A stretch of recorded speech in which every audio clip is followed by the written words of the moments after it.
নমস্কার বন্ধুরা, আজকে আমি একটু পনিরের পকোড়া বানাচ্ছি। তো পনিরটা আমি এইভাবে সাইজ করে কেটে নিয়েছি। তো এখানে 6 পিস পনির হয়েছে। তো এইটার মধ্যে আমি প্রথমে একটুখানি সামান্য একটু নুন দেব।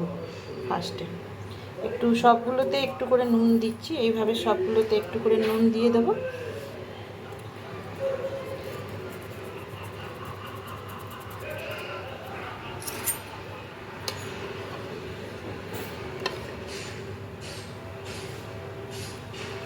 তারপরে এর মধ্যে দিচ্ছি আমি একটুখানি আদা পেস্ট। এটার মধ্যে একটুখানি আদা পেস্ট দিচ্ছি এভাবে, আর এভাবে একটু করে দেবো অল্প করে। তারপরে এর মধ্যে একটু দিচ্ছি আমি পেঁয়াজ রসুন পেস্ট। এটাই মাখিয়ে নেব, পেঁয়াজ রসুনটা দিয়ে দিচ্ছি এটার মধ্যে। আর একটুখানি আমি দিচ্ছি এটার মধ্যে এই গ্রিন চিলি পেস্ট। তো এটা দিয়ে এবার এটা একটু ভালো করে আমি মাখবো। সব দিয়ে এটা একটু ভালো করে মেখে নেবো এটা।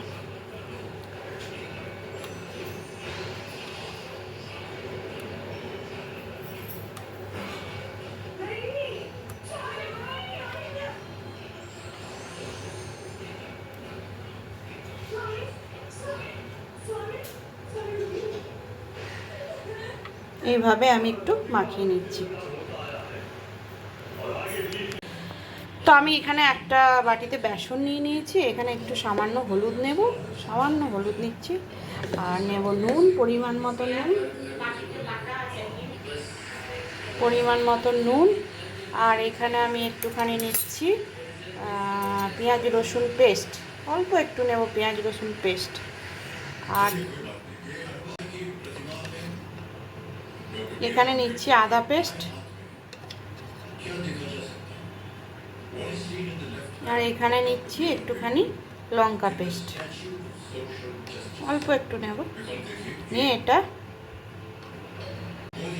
আর একটু নিচ্ছি কর্নফ্লাওয়ার, অল্প একটু কর্নফ্লাওয়ার নেব।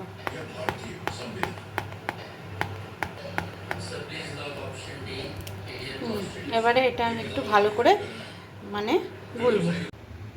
তো এখানে আমি ব্যাটারটা গুলে নিয়েছি। পরে আমি এটার মধ্যে একটু গোলমরিচ অ্যাড করেছিলাম, তো গোলমরিচটা দেখানো হয়নি।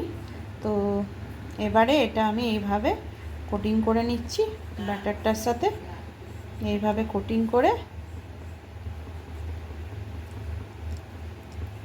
কোটিং করে আর একদম গরম তেলে ছেড়ে দিচ্ছি।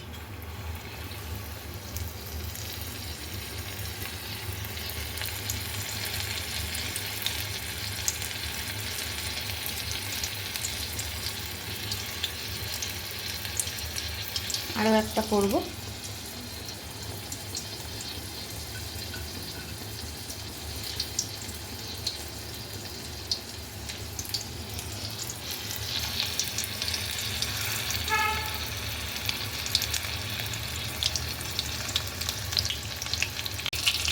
তো পনির পকোড়া আমার রেডি।